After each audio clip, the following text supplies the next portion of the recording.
ओम शांति। आज हम जानेंगे राजयोग के 4 स्तंभ के बारे में। पिछले पाठ में हमने राजयोग का आधार, विधि, राजयोग के फायदे इसके बारे में जाना। आज हम जानेंगे राजयोग के आधार के बारे में, स्तंभ के बारे में। राजयोग के जैसे 4 अवस्थाएं हमने शुरू में देखी, तो उसी प्रकार से राजयोग की 4 अवस्था के साथ साथ 4 मुख्य स्तंभ है। जिस प्रकार से कोई भी बैठक का स्थान हो, जैसे चेयर है या कोई स्टूल है या संदली है, तो उसको 4 पहिए वाली होती है, तो 4 पहिए उसका बैलेंस बनाकर रखती है। इसी प्रकार से मनुष्य के जीवन में कायदा, अनुशासन, नियम और मर्यादाएं, ये जीवन को एक सुचारू रूप से चलाने का एक आधार स्तंभ बनता है। जिसके जीवन में नियम है, नियमितता है, तो उसका जीवन हमेशा प्रोग्रेसिव रहता है। हमेशा वे अपने जीवन में उन्नति करता रहता है। कहा जाता है, जहाँ कायदा है वहाँ फायदा है। जब मनुष्य अपने जीवन में कुछ कायदे को अपनाता है, कायदा अर्थात विशेष एक लक्ष्य को स्वीकार करता है या अपने आप को एक विशिष्ट नियम के बंधन में जब बांध देता है, तो उस नियम और कायदे के अनुसार वो महान बन जाता है, एक उदाहरण बन जाता है। लेकिन जिसके जीवन में किसी भी प्रकार का नियम नहीं है, किसी भी प्रकार के रूल्स रेगुलेशन नहीं है, तो उसका जीवन अस्थिर, बहते पानी की तरह होता है। बह रहा है लेकिन लक्ष्य का पता नहीं है। तो अपने जीवन को बनाए रखने के लिए, एक खुद को अच्छी तरह से मैनेज करने के लिए हमें आवश्यकता है कुछ नियम, मर्यादाएं, अनुशासन की। तो राजयोग के इन आधार स्तंभ में 4 नियम बताए जाते हैं। ब्रह्मचार्य, सत्संग, देवी गुण, शुद्ध अन्न।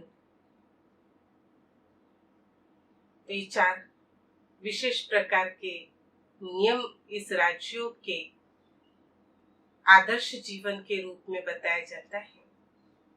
तो जहां तक हम बात करें शुद्ध अन्न की, कहा जाता है जैसा अन्न वैसी वाणी। जब हम शुद्ध अन्न को स्वीकार करते हैं, तो उस शुद्धता के आधार पर हमारे मन की विचारधारा भी उसी प्रकार से बनती है।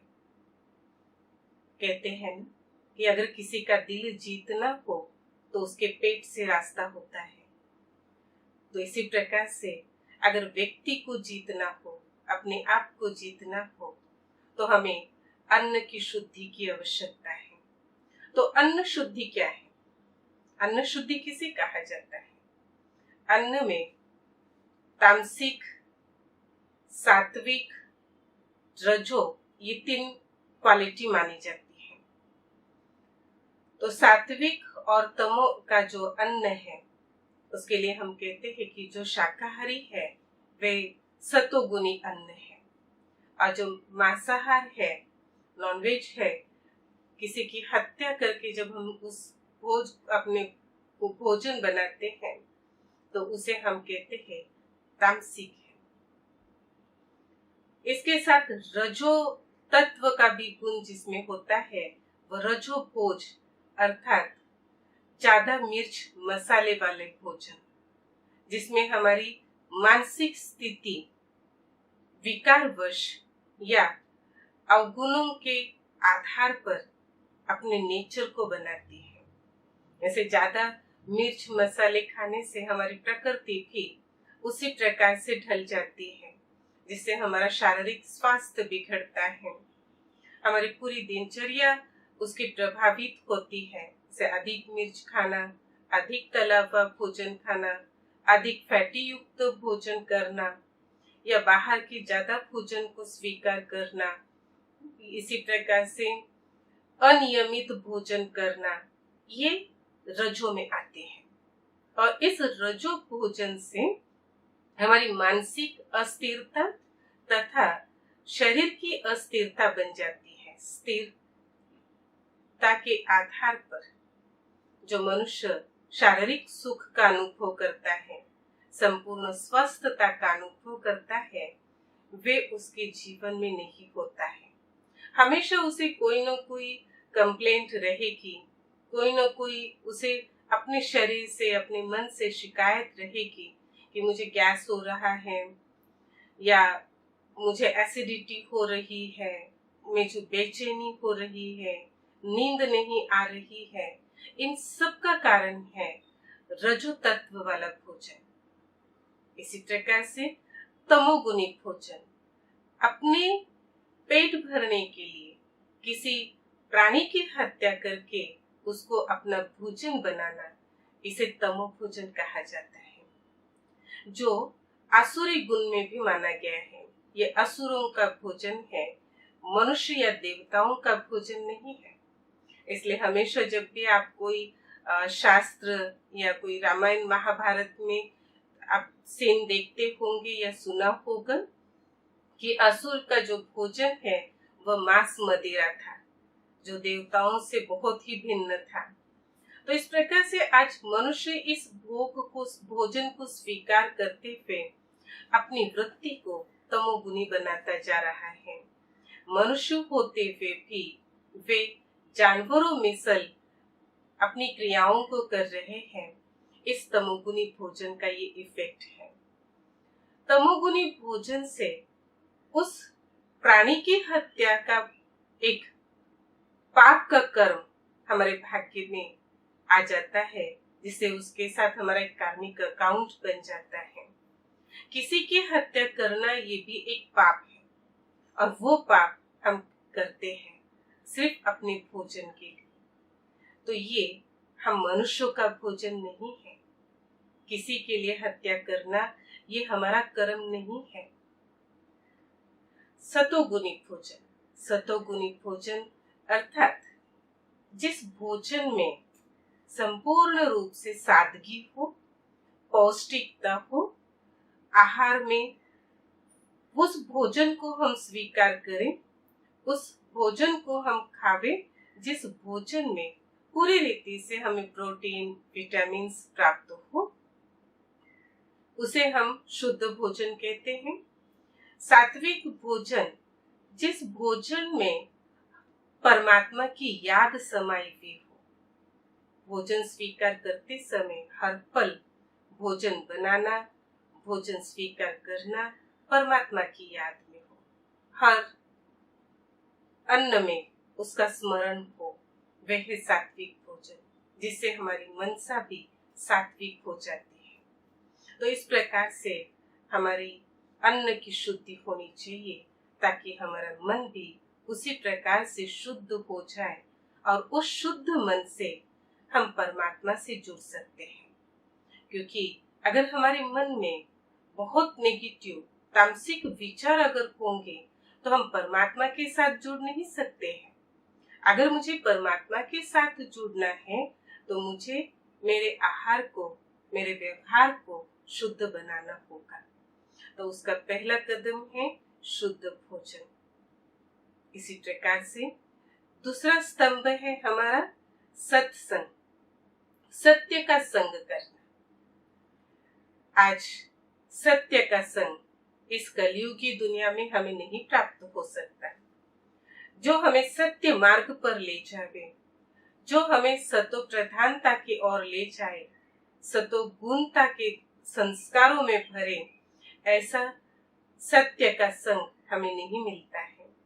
बुरी संगत दुनिया में आप जहां भी देखेंगे वहां प्राप्त हो जाएगी, और बहुत सहज रीति से उस संगत में हम आ भी जाते हैं। लेकिन मनुष्य से जो सबसे श्रेष्ठ जो संग है वह है परमात्मा का संग। जो हमें अच्छाई की ओर ले जाते हैं। ऐसा है हमारा सत्संग, जो सत्संग के आधार पर परमात्मा के महावाक्यों को सुनना, मन ही मन उनके साथ कनेक्ट होते हुए उस परमात्मा से रुझान करना, यह है सत्संग। तीसरा हमारा है ब्रह्मचर्य। ब्रह्मचर्य अर्थात इस जीवन में रहते हुए भी संपूर्ण पवित्रता का, पवित्र आचरण को धारण करने का संकल्प लेवे। क्योंकि जैसे हम देखते हैं, जब बच्चे छोटे होते हैं, शादी के पहले वह विद्या को ग्रहण करते हैं। पवित्रता का यहाँ पर महत्व होता है कि जहाँ पर हमारे मन में, विचारों में किसी भी प्रकार के विकारों का अंश न हो, विकार वश कोई संस्कार या कर्म न हो, वे ब्रह्मचर्य की अवस्था में पढ़ाई पढ़ी जाती है। इसी प्रकार से परमात्मा के द्वारा जो हमें रूहानी पढ़ाई पढ़ाई जा रही है, जिसमें देवी गुणों की धारणाएं सिखाई जा रही है, ऐसे इस पढ़ाई में मन और तन का ब्रह्मचर्य का पालन उतना ही आवश्यक है। इसी के साथ जैसे अगर हम कहें, एक गंदा पानी से भरा हुआ अगर घड़ा है, तो उस घड़े को अगर हमें परिवर्तन करना है तो क्या करेंगे? तुरंत तो वो घड़े को हम पलट नहीं सकते हैं, उतनी हमारे पास कैपेसिटी नहीं है, या लोटे से उसका पानी निकाले इतना हमारे पास समय नहीं है। तो ऐसी अवस्था में हम उस गंदे संस्कारों को, उस गंदे जल को कैसे निकालें? तो उसके लिए आवश्यकता है एक युक्ति की। वह युक्ति है कि हम उस घड़े के ऊपर नलका छोड़ दें। जब उसके ऊपर पानी पड़ता रहेगा, फ्रेश पानी उसमें डलता रहेगा और गंदा पानी उछल उछल कर बाहर निकलेगा, तो एक दिन उस घड़े में हम देखेंगे कुछ समय बीतने के बाद उस घड़े में बहुत साफ सुथरा पानी होगा।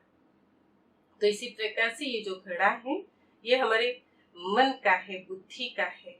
इसे परिवर्तन करने के लिए परमात्मा के संग की, देवी गुणों के ज्ञान की आवश्यकता है, जिसे नित्य सुनने से हमारे मन और संस्कारों में परिवर्तन होता है।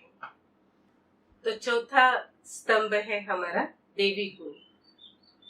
तो देवी गुणों के आधार पर, जैसे देवी गुणों में आता है हर्षित मुक्ता, नम्रता, दिव्यता, शांति। इन देवी गुणों के आधार पर हम अपने जीवन को सुख में, शांति में जीवन व्यतीत कर सकते हैं। तो इस प्रकार से हम अपने जीवन में 4 स्तंभ को 4 नियम के रूप में जब हम धारण करते हैं, तो वे यथार्थ रीति से हमें एक लक्ष्य प्राप्त होता है और उस लक्ष्य के आधार पर हम अपना जीवन कमल पुष्प के समान बनाते हैं। अभी इस राज्यों की जीवन जीने की कला की श्रृंखला में, ऐसे हमने पिछले पाठ में भी सुना कि परमात्मा के द्वारा हमें 3 शक्तियों की प्राप्ति होती है, पवित्रता, सुख और शांति। अब इन 3 शक्तियों को प्राप्त करने के लिए मुझे परमात्मा के साथ कनेक्ट होना बहुत जरूरी है, क्योंकि मुझे शक्ति को प्राप्त करना है। तो इस शक्ति को प्राप्त करने के लिए मुझे मेरे मन को भी क्लियर रखना उतना ही आवश्यक है। अगर मेरी लाइन, मन की लाइन अगर और बातों में एंगेज है, और मित्र संबंधियों में एंगेज है, या और किसी असुरी संस्कारों में एंगेज है, तो मैं परमात्मा के साथ जुड़ नहीं सकती हूँ। तो आज हम चाहते हुए भी परमात्मा के साथ क्यों नहीं जुड़ पाते हैं? तो उसका कारण है कि मेरी बुद्धि रूपी जो लाइन है, वे और बातों में एंगेज है। जिस प्रकार से हम अगर किसी को फोन लगा रहे हैं और उसका फोन और किसी के साथ एंगेज है और किसी के साथ वो लाइन पर है, तो मेरी लाइन उससे जुड़ नहीं सकती है। मैं उसके साथ चाहते हुए भी कनेक्ट नहीं हो सकती हूँ, क्योंकि वो व्यक्ति और किसी व्यक्ति के साथ बात कर रहा है और किसी जगह पे एंगेज है। इसी प्रकार से मैं स्वयं भी अगर किसी और के साथ कनेक्ट हूँ या और किसी संस्कारों के साथ कनेक्ट हूँ और विचारों का प्रभाव मेरे बुद्धि पर है, तो मेरी लाइन परमात्मा के साथ कनेक्ट होना असंभव है। लेकिन यहाँ पर राज्यों की इन आधार स्तंभ के साथ साथ प्राप्तियों की जो विधि है, इसमें बहुत सहज तरीका सिखाया जाता है कि हमें छोड़ना कुछ भी नहीं है। राजयोग में हमें छोड़ना कुछ भी नहीं है, हमें सिर्फ पाना है और परिवर्तन करना है। हमारी हर बुरी आदतों को हमें छोड़ने की आवश्यकता नहीं है, अवगुणों को हमें छोड़ना नहीं है, लेकिन उसे परिवर्तन करना है। तो किस प्रकार से, जैसे अपने 5 विकारों के बारे में सुना है कि 5 विकार जैसे काम, क्रोध, लोभ, मोह, अहंकार, ये 5 विकार आज मनुष्य के जीवन को चला रहे हैं। जैसे इच्छाएं उत्पन्न होती हैं, उस इच्छा को पूरी करने के लिए मनुष्य एक बेलगाम घोड़े की तरह दौड़ता रहता है। अल्पकाल के सुख के लिए वे दौड़ता रहता है जो क्षण भंगुर है। एक क्षण के लिए उसका आनंद है इन इंद्रियों के अधीनता में। सदाकाल का आनंद नहीं प्राप्त कर सकते, उसमें संतुष्टता नहीं होती है। ऐसे अवगुणों को हम परिवर्तित करें। जीवन जीने की कला में सबसे बेस्ट ऑप्शन ये होता है कि उसे हमें परिवर्तन करना है, चेंज करना है। जैसे मोह है, तो मोह एक ऐसी मकड़ी की जाल है जिसमें इंसान फंसता ही जाता है। कहा जाता है कि मकड़ी स्वयं वो जाल बुनती है और स्वयं जाल बुनते हुए खुद ही खुद उसमें फंस जाती है। इसी प्रकार मनुष्य भी अपने मोह के जाल को खुद ही बुनता है, खुद ही उसमें फंसता है, खुद ही परेशानी, दुख की अनुभूति करता है और कहता है, हे प्रभु मुझे इससे छुड़ाओ। कैसे छूटेंगे? स्वयं हम उससे बंधे हुए हैं, तो हमें उसे छूटना नहीं है। लेकिन जैसे मोह जो है दुख के लिए निमित्त बना, तो उस मोह को स्नेह में परिवर्तन कर सुख के लिए निमित्त बनाना है। मोह के बदले स्नेह को धारण करें। अगर मुझे मेरे बच्चों के साथ, मेरे परिवार के साथ मोह है, तो बच्चा अगर बुरा कार्य भी करता है तो मैं उसे पर्दा डालती हूँ कि नहीं, कोई बात नहीं, सीख जाएगा, समझ आ जाएगी, तब नहीं करेगा। लेकिन यही मेरी आदत उस बच्चे को बिगाड़ सकती है।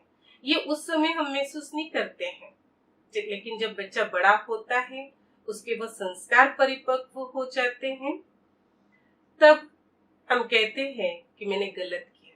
उस समय हम कुछ नहीं कर सकते। लेकिन अगर मेरा उसके साथ सच्चा स्नेह है तो मैं कहूंगी कि नहीं, अपने बच्चों को शिक्षा दूंगी, समझ दूंगी कि नहीं, ये गलत कर्म है, तुझे ऐसा नहीं करना है।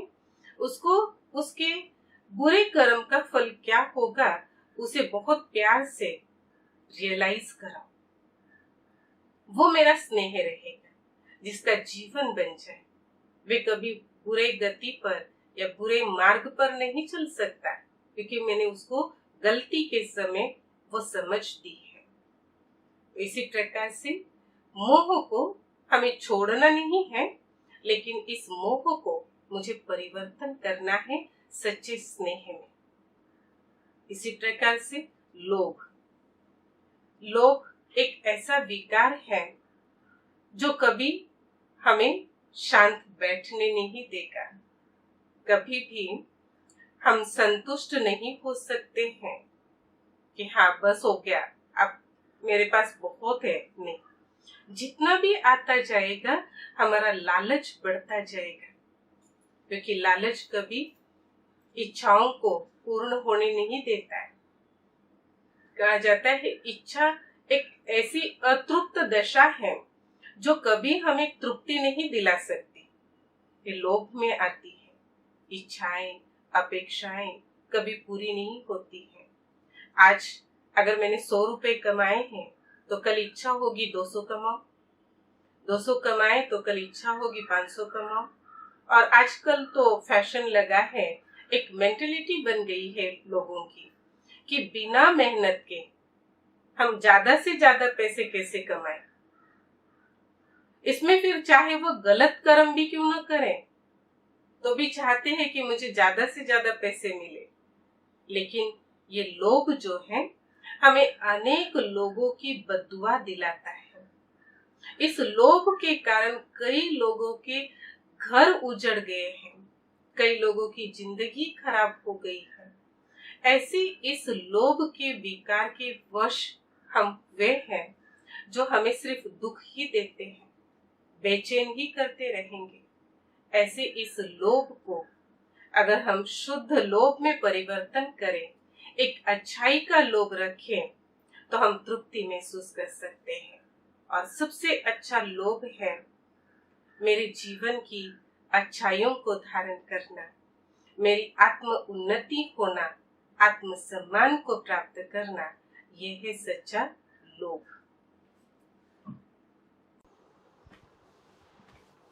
इसी प्रकार से अहंकार, अहंकार मनुष्य को मान शान और उसकी उसी प्रकार से इच्छाएं बढ़ जाती है।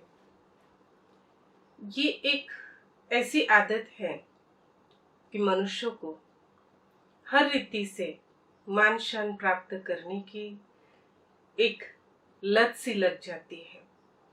अगर किसी ने उसके अहंकार को ठेस पहुंचाई तो उसे इतना अहंकार, इतना क्रोध आ जाता है कि उस अभिमान के वश वे सामने वाले का नुकसान कर देते हैं या अपने आप को किसी भी हद तक ले जाने के प्रयास में रहते हैं।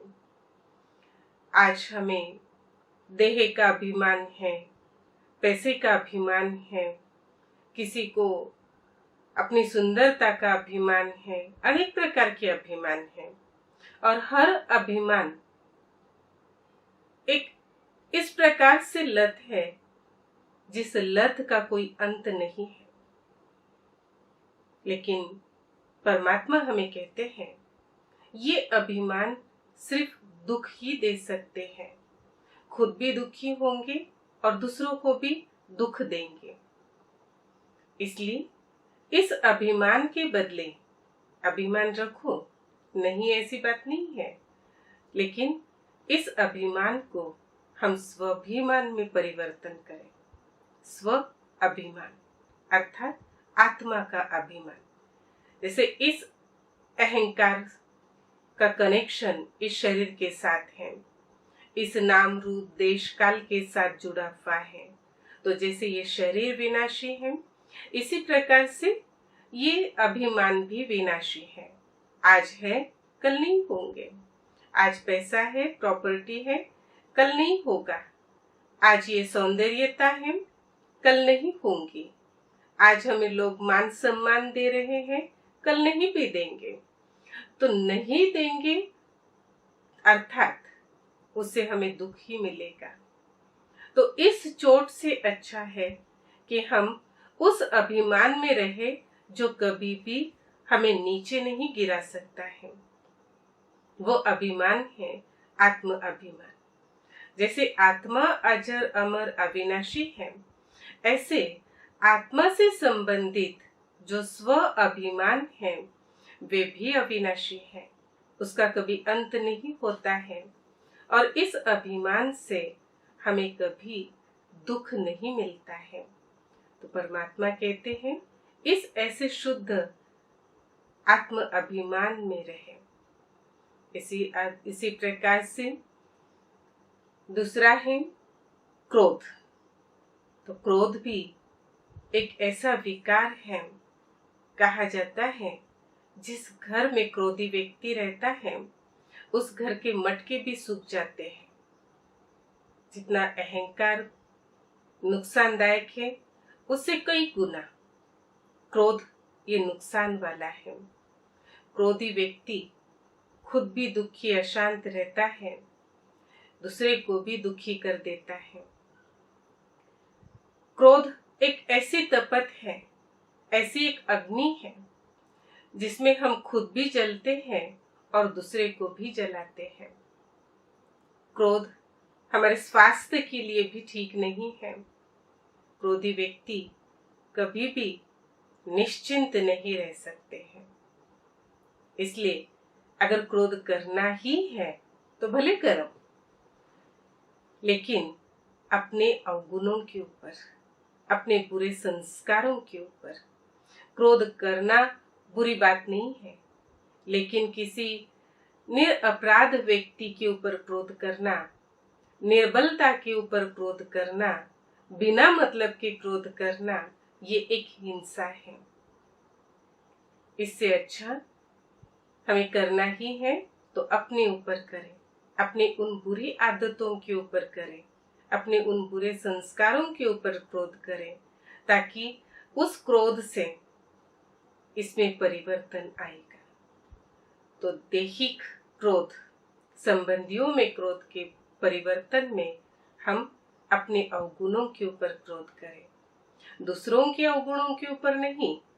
ध्यान रहे, दूसरों की बुराइयों के ऊपर हमें क्रोध करने का कोई अधिकार नहीं है। अगर क्रोध करना ही है तो सबसे बेस्ट ऑप्शन है अपने ऊपर क्रोध करें, अपने बुरी आदतों पर क्रोध करें।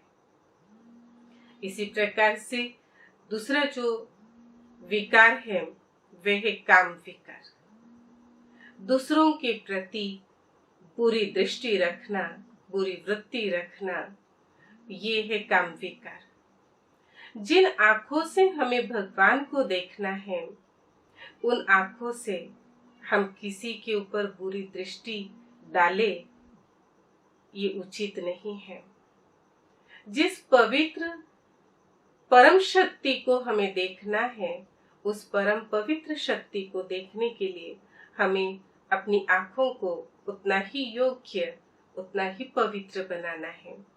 इसलिए कभी भी किसी भी भाई बहनों के ऊपर हमें बुरी दृष्टि, कुदृष्टि, कामवश वाली वृत्ति नहीं डालनी है।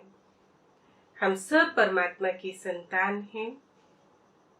इस भाव से हमें संसार को देखें तो कभी भी किसी के ऊपर अत्याचार, भ्रष्टाचार, ये कर्म नहीं हो सकते हैं, और हम इस पवित्र दृष्टि से उस परमात्मा का दर्शन कर सकते हैं। छठी बात आती है, हमें परमात्मा तक पहुंचने का एक माध्यम जिसे हमने बनाया है गुरु। गुरु परंपरा के अनुसार गुरु हमें उस परम सद्गुरु के साथ मिलाता है। यहाँ के जो गुरु है वे एक परमात्मा तक पहुंचाने के माध्यम हैं, न कि सद्गुरु। गुरु अनेक हैं, लेकिन सद्गुरु एक ही है। तो सद्गुरु तक पहुंचने के लिए, हमें मार्गदर्शन देने के लिए देहधारी गुरु अनेक मिलते हैं, लेकिन ये माध्यम है, इसे हमें नहीं भूलना है। उस माध्यम के द्वारा हमें उस सद्गुरु का स्मरण करना है, न कि किसी देहधारी का। इसी प्रकार से परमात्मा को याद करने के लिए हम दूसरा माध्यम लेते हैं, माला। माला का जाप हम करते हैं, मुख में कई गुरु मंत्र का जाप करते हैं, कई राम नाम का जाप करते हैं, अनेक प्रकार के जाप हम करते हैं। जाप करना कोई बुरी बात नहीं है, जाप हम अवश्य करते हैं, लेकिन इस जाप में मेरा मन कितना अजापा जाप रहता है, उसमें महत्व है। मुख से अगर हम राम राम कह रहे हैं, गुरु मंत्र का जाप कर रहे हैं, लेकिन मन कहीं और भटक रहा है, तो उसका हमें किसी भी प्रकार से फायदा नहीं होता है। परमात्मा कहते हैं, मुझ तक पहुंचने के लिए आपको किसी गुरु, माला, शास्त्र का अध्ययन करना या उसके जाप की आवश्यकता नहीं है, लेकिन एक सच्चे हृदय की, एक साफ मन की आवश्यकता है, जिसके द्वारा हम परमात्मा तक पहुंच सकते हैं। तो बताने का उद्देश्य यही है कि हमें कुछ छोड़ना नहीं है, लेकिन सिर्फ एक परिवर्तन करना है। इस परिवर्तन की क्रिया से हम अपने मन को एक बहुत सुंदर सुमन बना करके परमात्मा के साथ अपनी रेंज को कनेक्ट कर सकते हैं और उस परम स्रोत से हम अनेक शक्तियां, अनेक गुणों की प्राप्ति को अनुभव कर सकते हैं। इसी प्रकार से इस ज्ञान योग के द्वारा हम अपने जीवन को कमल पुष्प के समान कैसे बना सकते हैं।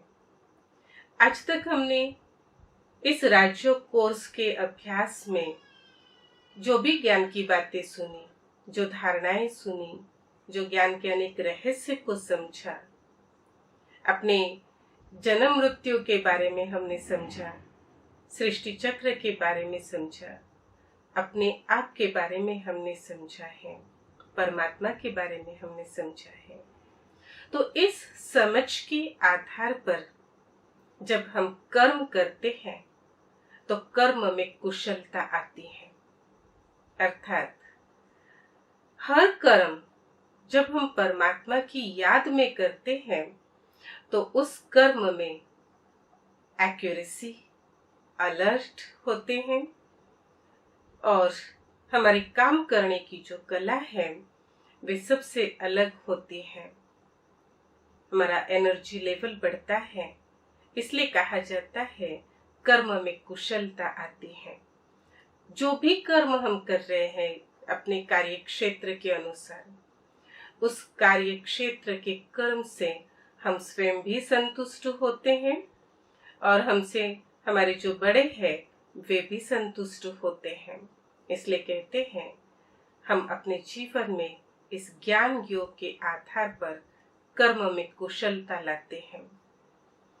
कई बार हमने देखा कि कई परिवार यहाँ आने के पहले उनके घर का माहौल बहुत दुखी, अशांत और विकारों से ग्रस्त होता है, लेकिन जब इस ज्ञान योग को वह समझते हैं, स्वीकार करते हैं, तो स्वीकारने के आधार पर, उनकी धारणाओं के आधार पर जीवन में परिवर्तन होना प्रारंभ होता है और इस परिवर्तन में ही वे अपने कर्म में परमात्मा की याद को समाते हैं।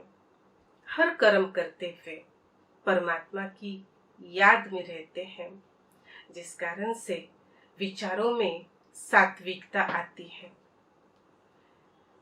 बच्चे पढ़ाई कर रहे हैं या आपस में बैठकर बात कर रहे हैं तो भी परमात्मा की स्मृति के साथ होते हैं, तो संबंध में मिठास आती है। परिवार में बैठ करके जब हम चिटचाट कर रहे हैं, कर्म करते हुए परिवार के स्नेह संबंध में परमात्मा की एक अटूट याद उस रिश्ते को मजबूत बनाती है, जिससे वो परिवार सुखी और शांत हो जाता है। उस परिवार में दुख, अशांति के वाइब्रेशन खत्म होकर के एक सुख में, आनंद में वातावरण की स्थापना हो जाती है।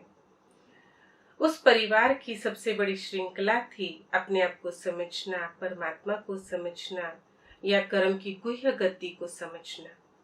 इस समझ के आधार पर उन्होंने हर कर्म में परमात्मा को याद किया। साथ साथ जब माँ भोजन बना रही है तो भी परमात्मा की स्मृति में भोजन बना रही है। जब परिवार का हर सदस्य उस भोजन को स्वीकार करता है तो उस समय परमात्मा की स्मृति में बड़े प्यार से परमात्मा के साथ उस भोजन को स्वीकार करता है। तो जैसा अन्न वैसा मन, मन के संकल्प के साथ वो एक अपने परिवार में सुखद वातावरण की स्थापना करते हैं। इसलिए कहा जाता है जीवन एक कमल पुष्प के समान बन जाता है। कलयुगी दुनिया में रहते हुए भी अपने जीवन को, अपने विचारों को, अपने मन को इस तमो प्रधान वातावरण से, बुरे विचारों से अलिप्त रखते हुए परमात्मा के साथ जुड़े हुए हैं। तो ऐसा परिवार अगर हम बनाना चाहते हैं तो इन धारणाओं को भी हम अपने जीवन में लाएं, तो बहुत जल्द ही हम अपने परिवार में इस वातावरण को अनुभव कर सकते हैं। हम बहुत बार उदाहरण देते हैं कि देखो, लक्ष्मी नारायण भी ग्रस्ती थे, राम सीता भी ग्रस्त जीवन जीते थे, लेकिन उनकी गृहस्थी को, देवताओं की गृहस्थी जीवन को स्वर्ग कहा जाता था और मनुष्यों की गृहस्थ जीवन को हम नर्क कहते हैं। उसका कारण हमारी गृहस्थी में परमार्थ नहीं है, एक स्वार्थ है। हर एक अपने लिए जी रहा है। लेकिन जब हम सत्य परिचय को समझते हैं, ज्ञान के प्रकाश को महसूस करने लगते हैं, तो ये सारे कर्म में, विचारों में परिवर्तन आता है और हम भी अपने गृहस्थी को एक मंदिर समान स्वर्ग की भासना ला सकते हैं। ओम शांति।